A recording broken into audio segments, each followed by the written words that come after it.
Good evening, everyone, and happy Sunday. Your favorite duo is back with another video. I'm C. And I'm T. And we are CNT TV. We have so many amazing things to get into for today's video, but just as we do on every single video, we always start with a weekly mental health check-in. T, how are you doing? I'm doing good this week, actually. Wonderful. My baby, as I told y'all last week, started volleyball. Yay! Interesting, but you know, she's still a little timid. I had to have conversation with her about, you know, just sports in general. You really have to have confidence. That's really how you learn to do well and really get your feet under you. So she's just like, well, mommy, I'm scared. I don't want to give the ball. It's okay. It's okay, baby. It just takes practice. So I am going to invest in a net for the backyard and get a ball. And we just gonna, you know, figure it out. Get out there and just hit the ball around. Invest in her. That's her. If she wants to take it seriously and she really wants to do it, like longevity, I'm like, I'll invest in whatever dream you want to have. I was like, that's fine. She says she really likes it, so hopefully she sticks with it. Because y'all know, I don't know if I told y'all, but my son, my 6-year-old, he did pee-wee football and basketball last year, and he was not going for none of that this year. But it was more so the coaches, they just kind of took the fun out of it for the kids. They just weren't having any fun anymore, and they're a bunch of kindergartners. Like, they're going to chase butterflies, y'all. They're going to trip over each other. They're 5. Like, their hand-eye coordination is just not at the point where they can play a game and be coordinated as other children, especially other children who've been playing longer. So I think that it was just their impatience with him, and then their frustration. He's just like, Mama, I don't want to. And I'm not the type of person to force them to. So if he said he doesn't want to, then I'm not going to make him. So he's not doing sports this year. It's okay. I have another kid in sports. I'm going to take it because sports is expensive, but it's fun. It's so rewarding in the end. To see her happy makes me happy. To see her excitement, to see me in the stands, made my whole day. So it made my heart just so happy to see her excited, y'all. So that made my day. And it's just a regular old week, you know. I have one more day to work at home. Hallelujah. So now I'm at home 3 days a week. Hallelujah. We're going to take it and run with it. Hopefully I can get for the remote. Hopefully I can be fully remote by next year. That's the goal, and we're gonna run with it. We're just gonna pray and hope that we can be fully remote. We're gonna rock out. But no, I've had a pretty good week. Good week mentally. Closed a very emotional and important chapter in my life this past week, last few days, and you know, I'm good with that. I'm happy. I think it was handled very well, and we're doing good. So, what about you? My week has been pretty good. Got some really good, amazing news that I will share at a later time publicly when things are the way that I think they should go. But, you know, really great news. Work has been good, consistent. I really got on top of things starting on Monday. So by Wednesday, everything I needed to have done for this week is already done. So that's always a good thing. Exercised every day from Monday through Friday, so my body feels really good. I'm in good spirits, and you know, I really did. I just had a great week all around, so no complaints, no issues, and looking forward to bigger and better things. We're expanding, our show is expanding, so you know, just I've had a really, really good week, and hoping that it will continue. What I did find is that, like, working out every day, even on the days I didn't want to do it, because Thursday and Friday I really didn't want to, but just working out every day does really do something to you mentally. Like, it really does help your mental space. So that's true for the, you know, the doctors and psychologists that say there's a direct correlation between physical exercise and like mental tenacity. I can say that I actually did reap those benefits. So maybe that's part of why I had a good week, why I was sleeping better. Who knows? I'm sure that is it. But yeah, when I get some factual evidence, I will share that. Period. But anyways, we are going to go ahead and move into today's topics. T, since you brung that to our attention, would you like to address topic 1? So, topic 1, y'all, is I was just scrolling on Instagram and I came across a post. It was from a radio show with L'Oreal, and Carly Red was on it. I don't know if you guys know Carly Red. She was on the show. I think she's still currently on the Love and Hip Hop Atlanta show, and she made a comment where she was just like, I don't want my friends reaching out to my man for any reason. I don't care if I'm on my deathbed. They don't need to talk to my man. They don't need his phone number. They don't need to talk to him at all, period. And it made me wonder. So it brought up I was reading the comments and it made me wonder. And in the comments, it was kind of like a back and forth. People were just like, she's insecure. What if it's what if she's on her deathbed? What if she got into a bad wreck? Just different types of hypotheticals where they feel like it should be appropriate for your friends to be able to communicate with your man. And for me, I agree with the people. For me, I mean, do I think that my best friend should be having like everyday casual conversation with my man? No. For what reason?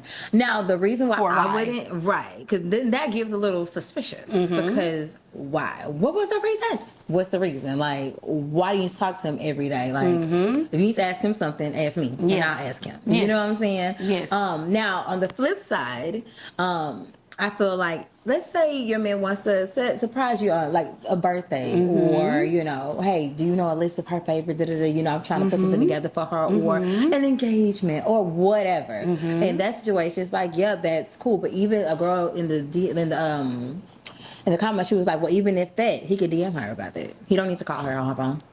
So I don't know. I guess for me, I don't have that type of reservations. I really don't care. And I trust you enough to know that you're not going to allow anything inappropriate to happen. Absolutely. And if it ever went to a stop inappropriate, you would check it immediately. Absolutely. You would tell you. Absolutely. So that's my thing. So it's not even about my mistrust for my man. It's my trust for my friend. So for me, I really wouldn't care because I know that you're not going to let it go any further than it should go. Absolutely. And if you feel uncomfortable, you're definitely going to tell him and you're definitely going to tell me. Absolutely. And it's up for me to check him. You know, I've had a personal situation where something like that went left and it was uncomfortable, but we got through it. Yeah. As friends, we got through it. Yeah. It took a minute, but we did get through it. But for me, my trust in my best friends, and I don't have that many, is that they wouldn't allow anything to happen anyway. Because my relationship with my friends, relationship with man are two different things. And all of my friends I've had for a very long time. So I'm going to take their word over his.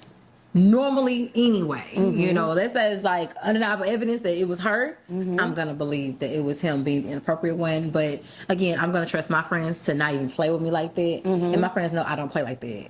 If it's my man or theirs, I don't play like that. So I think it just goes back to your trust for your friend and your trust for your man. So if you trust everybody the way you say or you think you do, that shouldn't even come across your mind for it to be inappropriate. What do you think?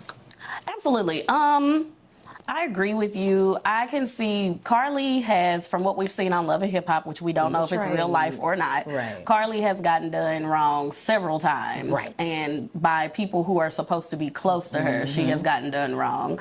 So I can see her having, you know, some trauma behind that and being like, no, absolutely not, you know.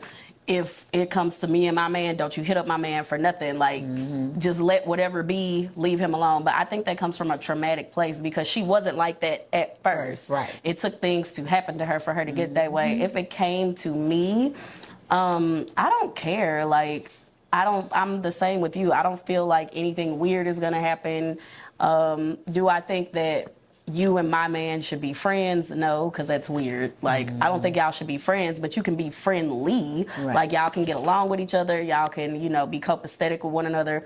But as far as having a relationship that requires you talking to him without me, I think that's weird. So, like, when in reference to just not hitting someone up at all, I think that's a little odd. Like, because like you said, if he wants to do something nice for her, he should have a way to, you know, contact them and let them know. I think for emergency purposes, if we both have somebody, if someone can't reach me and they need to get a message to me regarding you, then they should be able to reach. And so I think in that situation, which, you know, we did have something like that, and for whatever reason, my phone wasn't connecting, but it went through to, oh, did I say your name? Did I say? Ha. Okay, rewind that. If there is a situation. You definitely said it. I was like, we could have just bleeped it out. Say his name. When no one is around you, say, baby, I love you if you ain't running gay. We could just bleep it out. You could have just muted that part out. Okay, we'll mute that part out. We're going to keep going then. And we're just going to, mute that part out. Yeah, we're going to mute that part out. We're going to mute that part out. Anyways, period. So if it came to a situation with like you and my man and people being able to, me being indisposed and somebody needing to reach him, it's a good thing that like his number is in your phone so they can look and be like, this person is connected to Candace, so let me call them so that I can get across the message about T. Right. And I think in those situations, it is important to have people's contact information. Like, I have a few of my friends' significant others' contact information, and I think that's very crucial and important to have that just for that reason. Absolutely. But again, as far as like, hey, bro, what you doing? Oh, nothing. You want to go to the bar and have some drinks? No, that's weird. That's weird. Because why? Why? It's very strange and it's very odd, and I just don't think, I think it opens a door to like negativity or just to... And speculation. Yeah, just speculation. So I think it's okay to have each other's contact information, but do we need to be talking every day? No. Unless it's about you, I don't need to talk to your significant other. Unless it's about me, I don't think you need to either. Right. But in the case of an emergency, one should have a way of reaching the other. Exactly. In my opinion. And in that grand scheme of things, with Carly Red feeling that way about her man, is that the love of her life? We posed that question during our sisterhood conversations. Are they the love of your life if they still won't put you first? I have opinions. I'm going to let you shoot on this one first, because I have a lot to say about this one. Okay, so in my opinion, if you're the love of my life, I think you would naturally want, I think it would just naturally happen. Like, when someone is the love of your life, I think we naturally put that person first, like inadvertently. It's almost like a natural reaction.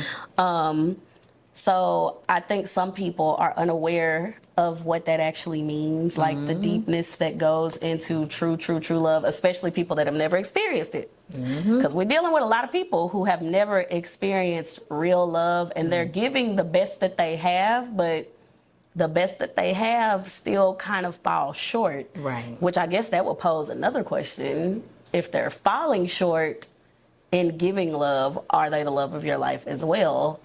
Ooh, and I don't know. This is the thing. I feel like we all are going to fall short at some point, but it's a matter of, do I care to fix where I'm falling short at for this person to make our bond stronger, to, for us to be able to progress and move forward in life? Am I willing to make that adjustment? I think that's where the falling short kind of is. It's like, am I willing to compromise? You know what I'm saying? I think that for that. But for me, in regards to this specific topic that we spoke about and the backstory behind it. So the backstory behind it was, we were mentioning an old relationship that had to be put to rest and things like that. We're just talking about old relationships, old things that we've been through and how we've grown from them and things. And it was an old relationship of mine where I felt like he was the love of my life, but he refused to prioritize me. And so it posed the question, is he really the love of your life if he won't prioritize you?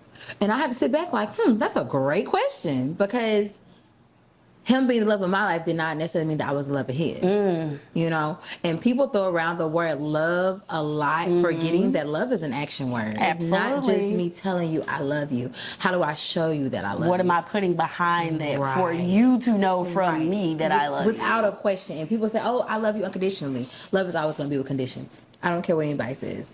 I think the only people who can love you unconditionally are literally your children, and that's because they're children. So they see no fault in their parents. Like, my children are going to love me regardless, because I'm their mother. And they are wide-eyed and googly-eyed behind me as their provider, as their mother, as their parent. And the person who daunts on it, I dote on my kids. I love on my kids. We huggy, kissy family. For sure. Yes, for sure. For sure. So if my kids are close to you and they're going to give you going to get them hugs and kisses, baby. Period. Whether you want them or not, they coming. So if you're not a toucher, you might want to be like, hey, hey, one of my other besties, she's not a hugger kisser. Guess what? she know that's not happening. It's not flying in my house. My kids are gonna hug and kiss her, and she's just like, oh my god, oh my god. Deal with it, honey. Yes. Deal with it, baby, because it's coming. We're hugging. We're lovey people in my house, and I always try to overcompensate my kids with love all the time. So I try to be too much, but I feel like one day they're not gonna want to hug their mama no more. So I want to get, you know how kids are when they get into those teenagers. They're like, Mom, enough, you know, or they're around their friends. They don't want you hugging and kissing in front of their friends. We still wanted to hug and kiss on our parents. But I don't know how they're gonna be. They're not. Well, that's true. That's so true. you know that, you know, I don't know. One of them's about to be. Yes, my and T minus what, 5, 6 months? 4. Oh, we about to be in September. Yes. Oh, 4 months. 4 months. Oh my God. Yes, a little more than 4 months. My God, I'm gonna have a teenager, y'all. But yeah, so back to the. I don't think that in hindsight, I feel like I was in love with the thought of being in love versus being in love, like truly in love with him. I think that what we shared, I was so like excited. I definitely think y'all loved each other. And I do think we love each other, but I think that I was so excited about something new and like, oh, this is different. And I think I was in love with the thought of being in love versus us really being in love with each other. And I could be wrong, but from my vantage point, I don't think I was ever in love with him. I think that the thought of us being in love just was so new and exciting. It just, you know, and it was something different from my previous relationship. It was something a complete 180 of how he treated me and the provider. It was just totally 180 from what I was used to. So it was something new and something different. And I think I fell hard, fell fast. And I'm a lover girl, y'all. Like, let's put that out there. I'm a lover girl. I don't hide it. I'm not currently in a relationship by choice because I feel like I don't want to. Because they definitely want her. So all this misconception about what we said in video 2, all these misconceptions about people saying they're not gonna want you if you have kids. Y'all are a liar because she's been turning them down left and right. Literally. Girl, you better hype yourself up. You better talk about you. Because I'm a good person. She's been turning them down left and right. Okay, let me tell you, whenever she step out the house and go wherever she's going, I have been on the phone with her. I bet, just talk to me real quick. Yes, and she be like, Candace, pretend you my man. I be trying to make my voice different. Hello. I literally, Christopher. I be trying. Yeah, Christopher. Yeah, that's me. She is Christopher. And you Terrence. Because I already have any voice as a female, so it's not hard. Baby, we be playing. We listen. So men don't like to be told no. Yes. So I'm like, this is my man on the phone. His name is Chris. We'll do blah blah. Oh, what's up, man? What's up, bro? What's up, like bro? literally, I gotta get there real quick. Like, and it doesn't matter. You talk fast enough, they're not even gonna listen. Oh, my bad. Because they'll respect. Yeah, they gonna respect it because it's gonna sound like it's coming from a man, baby. But yeah, y'all don't get that confused though. So shoot. I feel like for me, I don't want to jump into anything until I know that I'm 100% ready to give what I know I'm going to require. So until I'm whole, I love that. Yes, until I'm whole, I don't want to half-ass nobody. I don't want to not be complete. I'm still in my healing journey. I'm still really learning about myself. I feel like every day you're gonna learn about yourself. I learn new things about myself now that I never realized, even who I used to be. Like when I talk about things like in hindsight, like, girl, I did these things. I was like, girl, I was really tripping. Or that was this, or that was trauma. That was just trauma manifesting in a different way, and the way I responded was not okay. You know, so still things I'm learning. Things about myself, even in real time. I'm 34 now. Whoop, whoop. Just had a birthday, y'all. So it's like I feel like as I grow, like I know people ask me all the time, "Oh, you want to get remarried?" Not on my bingo card right now. I'm not against getting married again. I say all the time I don't want to have any more children. My son is 6. But, I would prefer to be a Brady Bunch and have a man who already has children. She doesn't know. She keeps saying that. She doesn't know.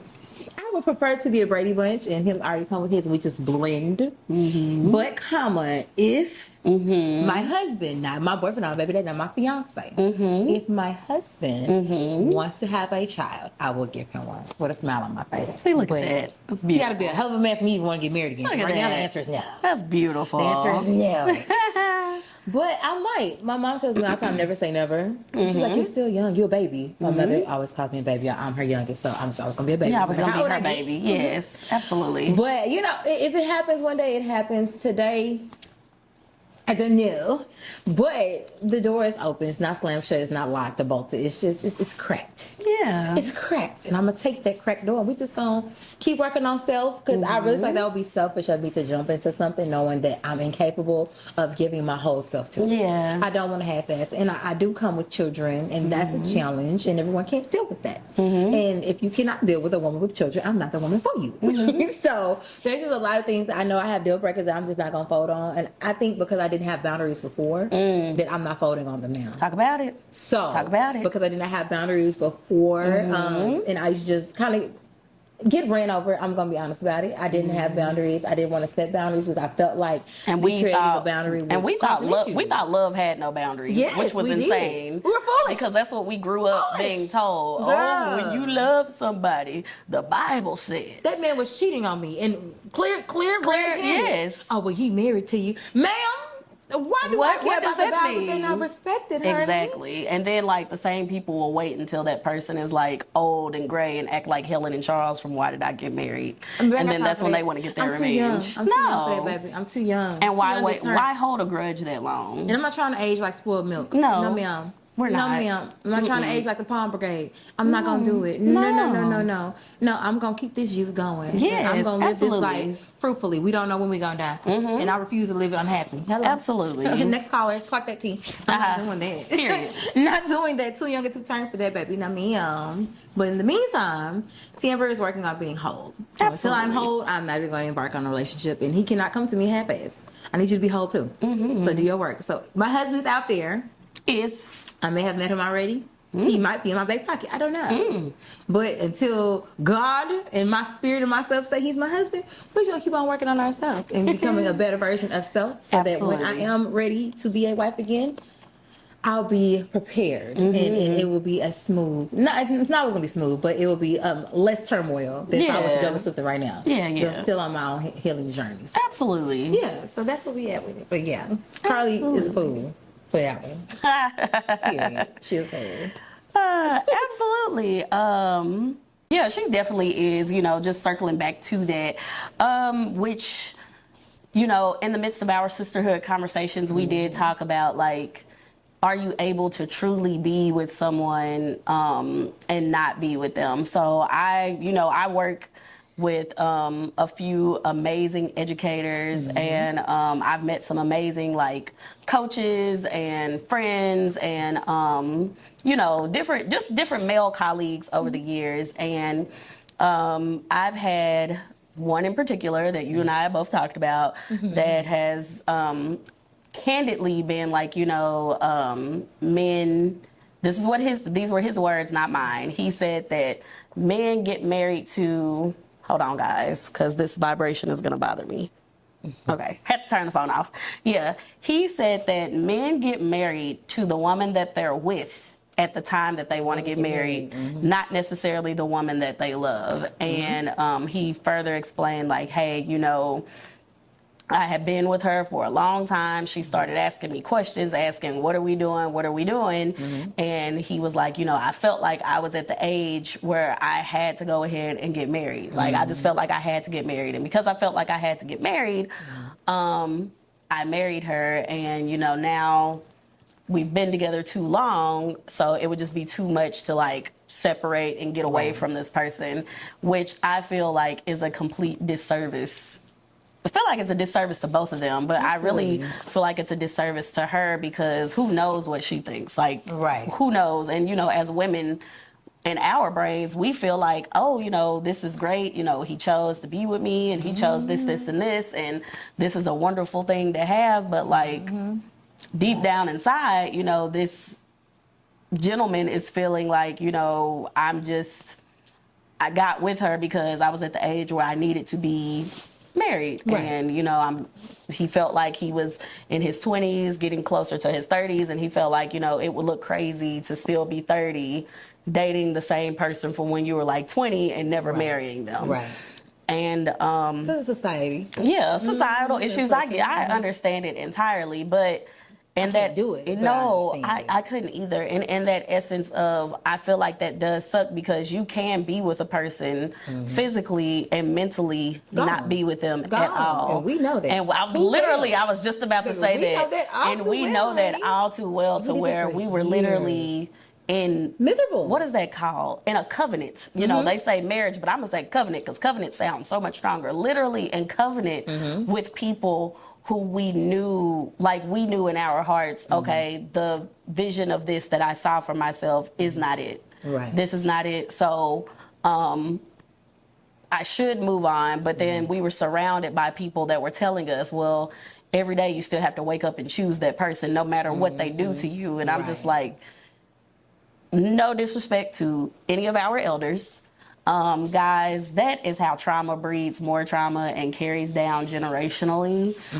And I do not want to be a person that's like that. Like, yeah, marriage is about choosing that person over and over again, but it's not about forcing yourself to choose that person. Absolutely. And feeling like I'm with this person just for the sake of being with them because it's familiar, it's comfortable, and I don't have to risk going out there.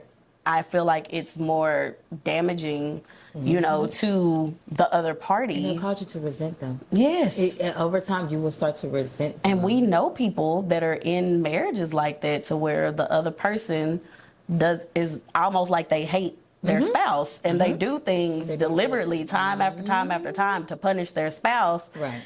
And it's because they're mad. I think they're mad because their spouse won't leave them. So they're trying to do something so deeply. Like we just talk about that. They're going to keep doing whatever to get you to leave because they don't want to be the bad. Yeah. They don't want to be the bad guy. Don't give a damn about being a bad guy. Yeah. I got to go. What Nicki Minaj say? I see you guys need the bad guy. That would definitely be me. If I were to go through something like that again, I'm okay being the villain. Don't give a damn. You need me. You need the bad guy. I'm okay with being the bad guy because I'm just not going to settle. I'm not going to compromise my integrity, my emotions for anybody else's comfortability. No. I'm not doing that anymore. Absolutely not. And I did it. I was with my ex for 13 years, y'all. 13 years to me, almost 2 years to get divorced. I would never do it again. No. Which is probably another reason why I don't want to get married again. Because I don't want to go through another divorce. So whomever I get married to, if I get married again, we dying together, bro. It's no. But it would be a sure thing. Yes. That would be a sure thing. And I want to be so sure of myself, of my relationship with him and us as a unit. Before I'm like, yes, I will marry this man. Like, I have to be. And I want to know his family. People say, I'm marrying him, I'm marrying his family. You definitely are marrying into the family. Absolutely. And that bull swanky, that family is dysfunctional and all over the place, and they have any type of influence over him, your relationship is going to be dysfunctional. So yes, it's definitely important to know the family too. Absolutely. I don't see anything wrong with it. I want to come to all the little family reunions, the 4th of July, the birthday parties, the Christmas pajama jam. I want to come to it all. Absolutely. Because I'm going to sit back and I'm going to peep game just to see how they interact with each other. Absolutely. Yes, because in my family, the women, oddly enough, which I didn't know that this was a thing with other families where, like, we serve the men. Like, the women in our family, the men don't make plates. Not the cousins, not, like, whether it's your man, your little cousin. Men don't touch plates. Women make the plates, we serve the plates. So, especially if you're a man. Baby, you let your man go in that kitchen and touch a utensil, the elders looking at you like, girl, get up. What you doing? They dang near about to jump you. Like, what are you doing? You could be not even knowing that he's in the kitchen yet. They're going to scold you. Like, why is he in the kitchen? Why is he should be touching things. A man don't make his own plate. First of all, that's my boyfriend, it's not my husband. Let's start there. Number 2, I make his plate because I want to, not because I'm obligated to. Right. And I'm a server, I'm a provider. I like to dote on my man, so I'm gonna do it because I want to, not because y'all tell me to, not because I have to. Last time I checked, his hands work just fine. Right. He not walking around here like dude from Scary Movie with the little hand. I knew you was gonna say that. With the little I knew you was gonna say that with the hand that was like. Yes. So he's not walking around like he's not incapable. Absolutely. So no, I'm going to do it because I like to, because I want to, not because I have to. Absolutely. I'm not obligated to, but I do things that I like to do things like that. I like to provide. I like to do it on my man. I like to do things. I'm a server. I do that for me. I do it for him too, but I definitely do it for the fulfillment fulfillment of self. Yeah, absolutely. But the whole notion of, back to the topic was, can you lose somebody and not be with them? You could be with someone physically and be void emotionally, mentally, sexually, every other aspect. They're just there. Absolutely. And I say that from experience. And you know, a lot of times there's a saying that says that women, or people just in general, they'll check out emotionally before they ever leave physically. Very true. Very true. Very true. Very true. Because your emotions are going to disconnect to you first. Like, I've never seen one leave physically first and then disconnect their emotions. Right. They might be able to. Me, I definitely checked out emotionally long before I was ever able to leave. Mentally and emotionally. That mentally is something real. Something. I was literally just there. We were just living together at some point, and it became so routine that I thought nothing of it. Yeah. Until I was just like, what am I doing? One day I literally just had an epiphany. Like, what are you doing? And it got so bad one day where I was like, today is the day. This is it. And that was it. And I knew, because I had a toxic relationship, y'all. I would leave, break up, whatever, back and forth. But when it was over, I knew it was over because I had no tears to cry. I had no emotion attached to it. I was just like, yeah, this is it. I'm done. And I was done. And you were done. That was it. My mom would tell me, you're not done until you're done. It's not over until you know it's over. And can't nobody tell you when it's over but you. Yeah. So when you're done, you're going to know. Yeah. Because you're not going to come back. You have no reason to. And she was not lying. That May, she was hitting right on the head. They always say that. I've been there before. You know, they always say, I've been there before. But when it was over, I knew it was over, and I knew it was not going back. So even now, my baby daddy, children's father, if I said, come on, he'd be jumping for joy. It's not happening, Playboy. Let that ship sail. No. Love you from afar. Stay black, keep hope alive. Thank you for the children. Thank you for your, Shawnee O'Neal, thank you for your services. Thank you for your services. Wish him no bad. No, no bad at all. Wish him all the great things in life. He just won't be with me. No bad at all. That's No it. bad at all. But yeah, I think that's all we have for today's video. Make sure you guys are following, subscribed, and watching us on all of our platforms. We are on Facebook, Instagram, TikTok, and for our full video podcast, make sure you are subscribed on our YouTube. Until next time, I'm C. And I'm T. Bye.